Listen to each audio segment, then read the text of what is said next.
Nah makanya saya pernah ditanya beberapa profesor di Jogja, Gus, suatu saat kalau kampus paling keren di Jogja ini ada Islamic Studies, kemudian pengajarnya dari berbagai agama, ini riskan nggak bagi Islam? Saya jawab, asal yang didiskusikan Islam itu nggak masalah, yang repot itu nak umat Islam. Karena kalau umat Islam yang jadi percontohan, banyak raja yang dolim, banyak pemimpin muslim yang dolim, terus identik dengan Islam itu jadi dolim, kan ribet. Ya kalau pas umat Islam, kalau Islam yang kumat kan jadi masalah kan. Nah, ini kan terus jadi beda umat Islam sama Islam yang lagi apa? Kumat. Singkat cerita terus Islam mendapat posisi yang luar biasa.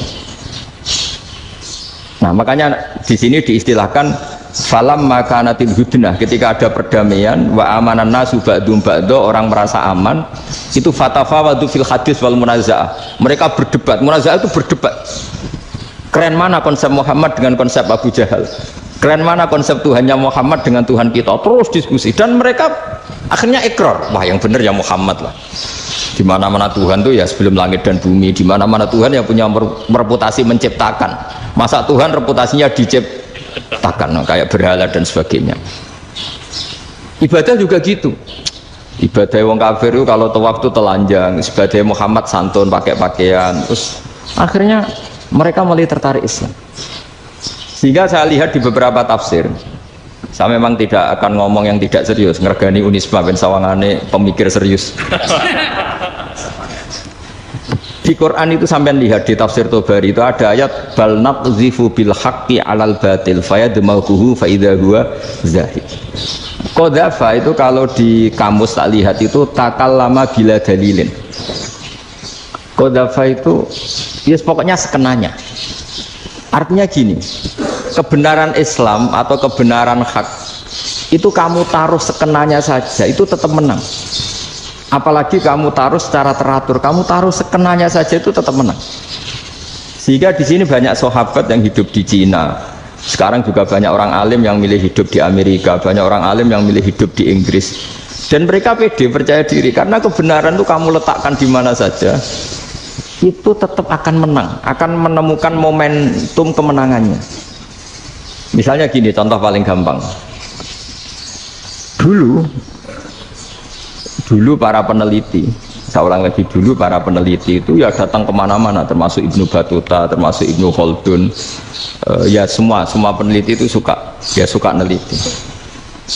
Setelah diteliti, Quran itu satu-satunya kitab suci yang membicarakan sains, misalnya tentang falak, tentang astronomi, tentang asal-usul kejadian manusia, kejadian makhluk, juga bicara tentang geografi, geologis, semuanya.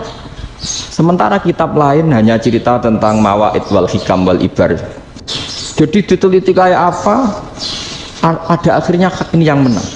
Bal naqzifu bil haqqi 'alal batil fayadmaghu fa idza huwa zahid.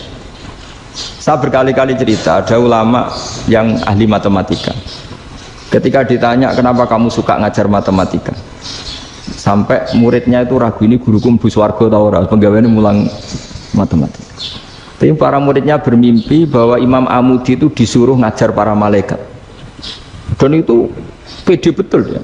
Kata Allah, ini ulama saya yang iman kepada saya setingkat iman kamu. Dari malaikat itu tidak mungkin Gusti, kita menyaksikan langsung engkau, sementara ini di bumi nggak nyaksikan jenengan. Kenapa bisa sepede dan seyakin itu? Akhirnya Imam Amudi disuruh ngajarin matematika. Jadi Anda kalau profesor itu nanti harus sempat ngajari malaikat, itu baru benar-benar profesor. Jadi nanti di akhirat ngajari siapa? Malaikat. Jadi ada seminar yang melibatkan banyak malaikat, narasumbernya itu seorang profesor. Itu ketika kenapa engkau begitu yakin kalau Allah itu Tuhan dan Allah itu Al-Wahidus Shomad.